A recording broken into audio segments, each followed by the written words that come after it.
that process repeats every subsequent year. And if you go past what is in that C category, you have a standard surplus at the end of the fiscal year. This kind of creates a way for the General Assembly to see it in the budget and see it on the front end, what costs would be associated, and also say, we are doing this step by step, without any real discretion. Just when that C category gets filled, that end of that fiscal year, the CFO says, yep, we pay for everything you said we had to pay for, and we had 40 million in the C category, so that's going to reduce the top marginal rate. And then that process repeats with a lower amount of potential funding the next year that is used for the A&B.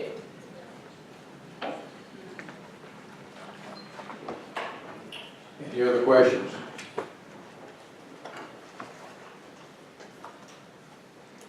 All right, we have nobody from the audience sign up to speak on this. Anybody like to speak? President Jake, you're recognized for a motion. I move that I represent Carolina Good on this. I move that Representative Kavanaugh and myself be allowed to work with Bill, our staff, to further refine items 17 and 18 for inclusion in the final package. Okay, that's a motion and a second. Do we have a second? Any discussion? Hold on, we got a discussion.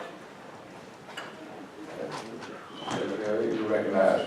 Oh, just a bit of discussion. I'm not so much against the study, so I'm not against the motion necessarily.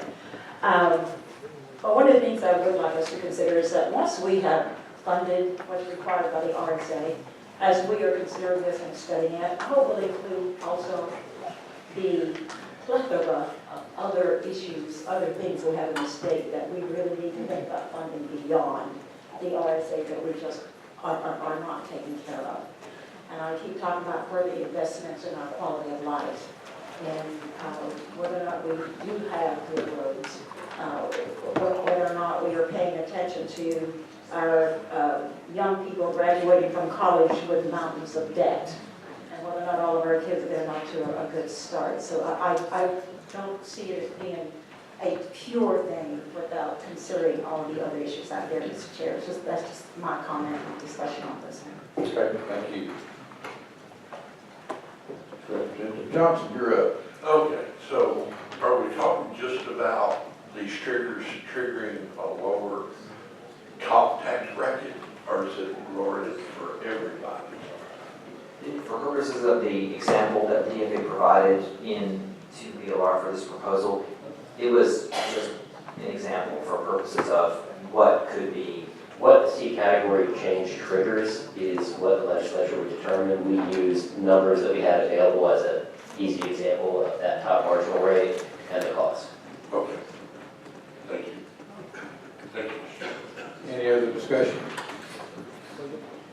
All in favor say aye. Any opposed?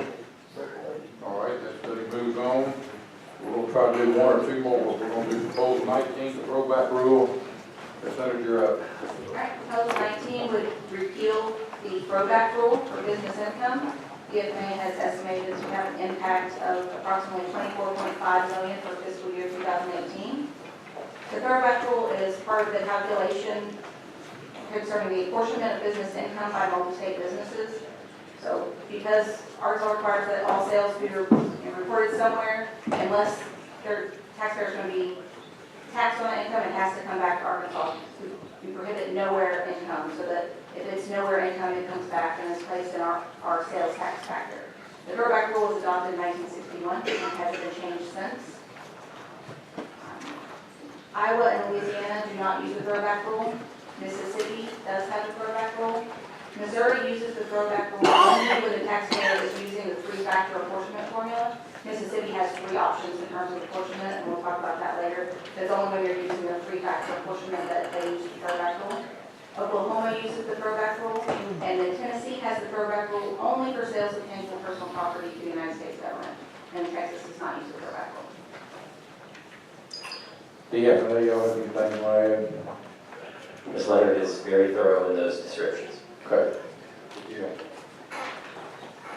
Anybody from the audience like to speak on this? Senator, you got a question? Yeah, and I don't care if we do it now or after the next one is apportionment, but I'd kind of like to hear what ABC and the chamber have to say on those two and how they compare again to the top rate, as these ones we kind of mentioned earlier. So do you want to do it now or after apportionment or when? We'll do it later. All right. We have a motion to move this forward. Mr. Dawson, you're recognized.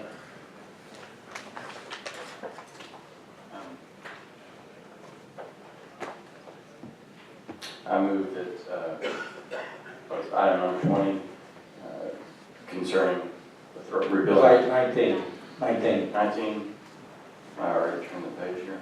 I guess so. Item number 19, concerning the throwback will be included in the final packet consideration. Have a second? Go a second. Any discussion? All in favor say aye. Aye. Any opposed? All right, this last one, we're gonna do item 20. Leonard, you're up. Proposal 20 would be to amend the apportionment formula for taxing multi-state business income to use a single sales factor formula.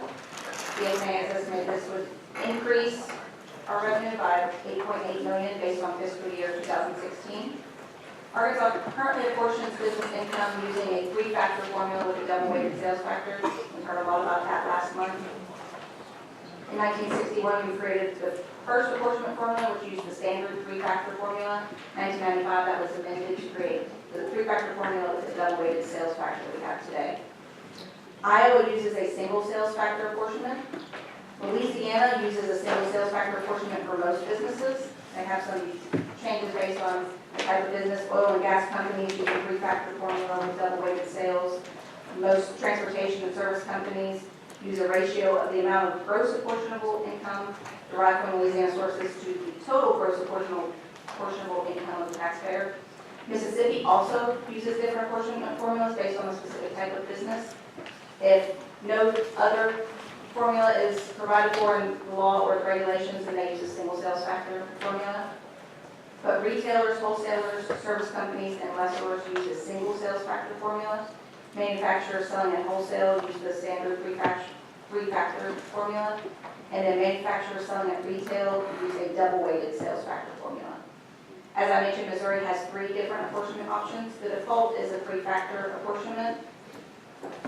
But a business may elect to use a traditional single sales factor formula or a unique single sales factor formula in which the sales total includes all of the sales in Missouri plus half of the amount of sales that occur partially in the state.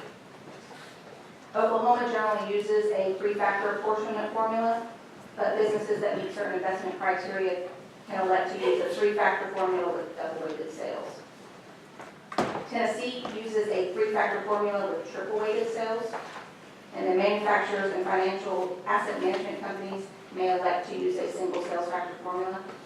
And then Texas uses a single sales factor formula for their tax as well.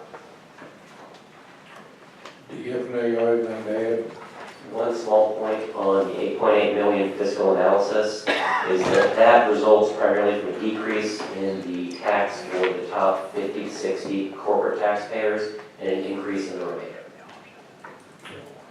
Senator Henry, you're recognized. Well, I think that was my question. Basically, this is that why Missouri lets them choose? Is because this is a win for the big companies, but not so much for the small companies? When we discussed this last month, the difference between these apportionment factors is really benefits different businesses. And so a single sales factor where all the sales go to Arkansas, when you only sell in Arkansas, it doesn't make a big difference, but you no longer get to reduce your payroll and your property factors in making this determination. When you sell in multiple states and have significant investments in Arkansas for property and payroll, single sales factor would reduce how much you would pay because you'd only be looking at those sales. And so it's about what sort of business decisions you want to give weight to in that. So again, if we wanted to give the value to the larger companies that are making decisions about whether to locate in Arkansas or not, but not harm the smaller companies, we'd have to do like Missouri, give them the option to choose. The amount of harm is a question that we have to do further study on as far as that point. That I'm not familiar with when or why Missouri implemented those options. However, as we noted, that 8.8 million is primarily done from an increase on the majority of corporate payers, while the decrease in the rates are primarily weighted towards the public filers. Yeah, and I know we're rolling up on lunch, but I would like to hear from the chamber and AEC on this one, if possible.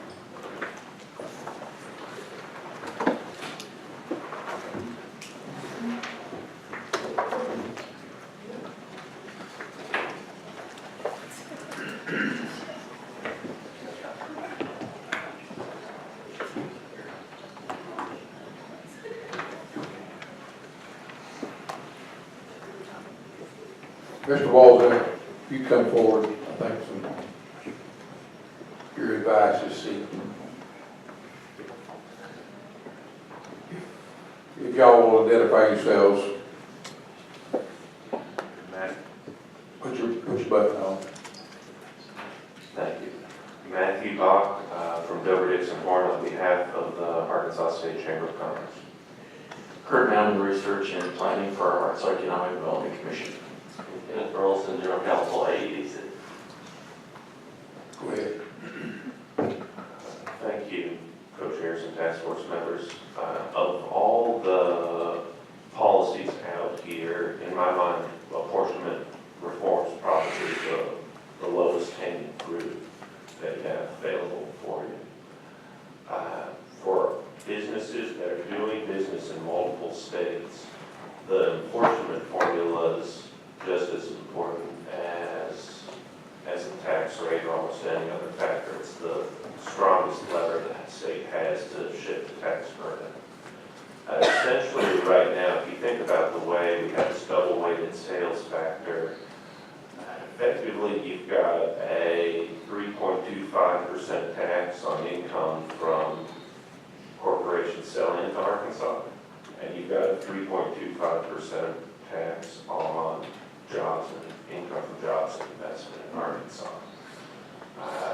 Single sales factor turns that around and makes it effectively, turns the corporate income tax or now individual business pass-through income tax into a tax on your income from selling into the state. There's no tax penalty from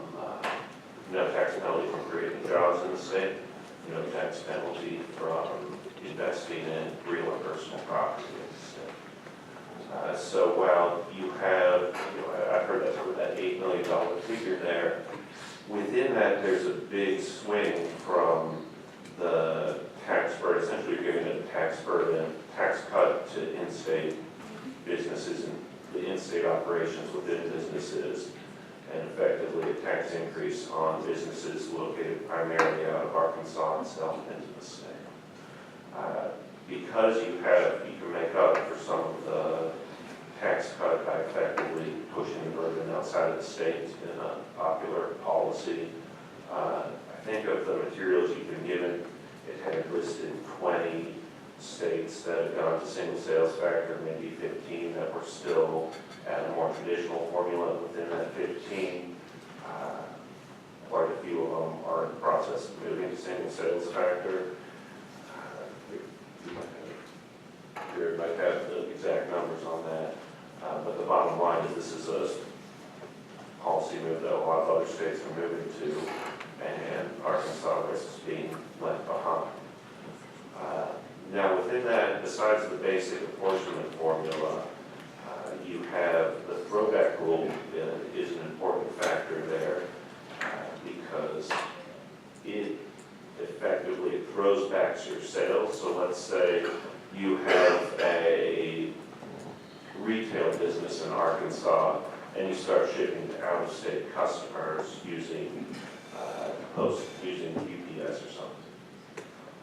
The throwback rule is going to say if you're not paying tax to your customer and paying income tax to Missouri, where you're selling to customers in Missouri, then Arkansas is going to count that as an Arkansas sale, even though it went out of state.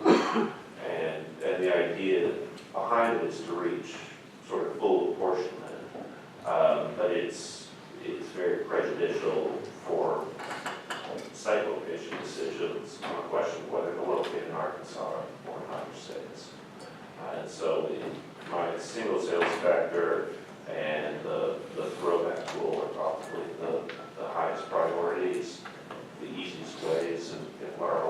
decisions you all face and how to reform the state's taxes.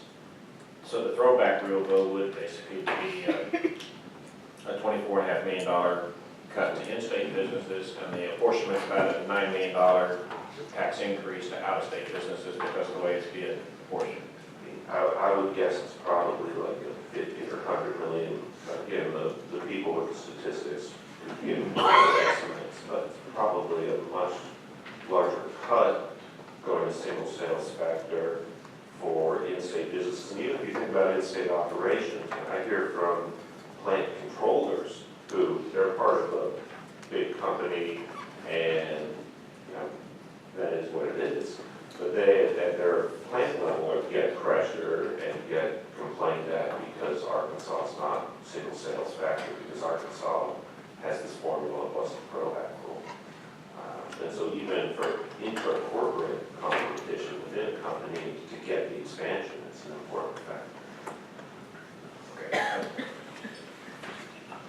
Hey, DC, Yes, I'd like to answer that by just responding with a one-sentence quote that we received on our latest request for information from an unnamed business. It says, please note that currently the anticipated corporate income tax liability in Arkansas is 8 to 10 times higher than in competing markets who utilize a single sales factor apportionment methodology and no sales throwback. So that kind of puts both of those concepts into perspective. Whether that is true or not, 8 to 10 times, I couldn't comment on that. But I think what is painfully aware is that the companies that are looking at Arkansas know about both of these issues, and they are paramount. These are issues that we do get comments on, particularly the apportionment method. With the state's trend now going to a single sales factor, I believe 1/2 of the states that actually do have a corporate income tax use some form of single sales factor. The trend has been for states like Missouri and Tennessee to go to an option in which they can be electively utilizing that one single factor sales formula. I would like for, or recommend, that be looked at as far as an option goes. As Mr. DePippa said in his presentation, if you go strictly to a single sales formula and you will actually increase revenues to the state, which means some people will be paying more taxes. My concern is that that burden doesn't fall on small business in the state or on service providers, because I haven't looked enough into that methodology to determine just exactly where the burden is going to lie. So I'd like to make sure that maybe be an optional step so that it doesn't penalize particular groups of employers at the expense of others. But as far as it being an issue, I think we agree on this is an issue that's come up. We've had examples, the one I just read, McKee Foods, other companies that said something needs to be done with apportionment. It also was a throwback. So I think these are issues that, in addition to the top rate, really need to be studied. These would be the trifecta of issues that I had to choose for looking at. Mr. Balzac, I'd like to add to this. Chairman, yes, Jared Balzac again with the Tax Foundation. In some ways, these two ideas are at cross purposes. The throwback rule is penalizing a business for being located or headquartered in Arkansas, and moving to single sales factor is a way to try to make that more beneficial. So it doesn't make sense necessarily to try to make the throwback while moving to single sales factor. As has been mentioned by others, single sales factor has been seen by many states as the way of the future. Iowa began this a couple of decades ago. All the way back in the 1950s, Congress, with the Willard Commission, wanted all states to have the same apportionment factor. They almost passed legislation, and then when the states protested that they would get their act together within a year or two, multi-state tax commission was created, they backed off. Of course, states have never done this. So the only rule that states operate under is the complete auto test, which is a court-mandated test that if every state were to adopt whatever system a given state adopts, would it tax more than 100% of income. So single sales, a three-factor, all of these work. The advantage for states of single sales factor, of course, is that you are limiting the taxation on your in-state businesses and exporting more of it to out-of-state. The other economic advantage is it acts a little more like a consumption tax because it's not based on investment and it's not based on employment, things that presumably want to benefit. For companies, sometimes the concern is that you're also taking the tax rates and essentially eliminating the linkage between the payers and the decision-making because most of the burden's falling on out-of-state. To some degree, this could allow all states to ramp up their taxes with perhaps less political pressure. But it does bring it to more consumption-based. It certainly benefits in-state businesses. Missouri was mentioned. Missouri actually just enacted legislation last week that will eliminate its choice for almost all businesses and go to single sales factor for nearly every business. Part of that trade is bringing the rate down to 4% because that choice of either doing 3-factor evenly weighted or single sales is a very costly choice.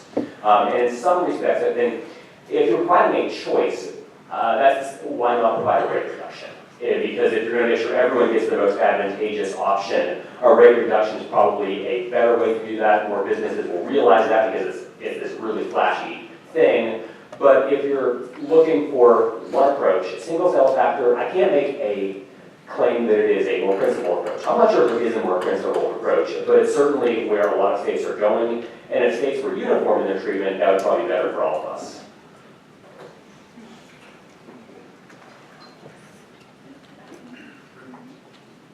Representative Dawson, you got a motion or a question?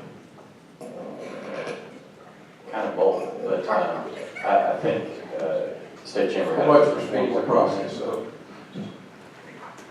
Go ahead, you're recognized. He had a comment. I did have one more point. Okay. On the question of small businesses versus large businesses, undeniably, this will benefit, make Arkansas more competitive with C corporations doing business across state lines. It'll make Arkansas more competitive for pass-through businesses doing business across state lines if they're owned by out-of-state individuals. If the individual's still in Arkansas, then they face residual taxation on their worldwide income at 6.9%. But it would, the reason this might benefit big, larger businesses in Arkansas more so than smaller would be because there's just simply, it's only businesses doing across state lines that would benefit from the apportionment reform. Businesses doing business solely in Arkansas don't use apportionment. Dawson? I move that item number 20 concerning single weighted sales factor be included in the final packet for consideration. All right, got a motion and a second. A second. Any discussion? All in favor say aye. Aye. Any opposed? We'll start right there. We're going to pick up item 21 after lunch at 1 o'clock. And we'll also finish these items. And we have presentations on property tax that we will finish this afternoon. Thank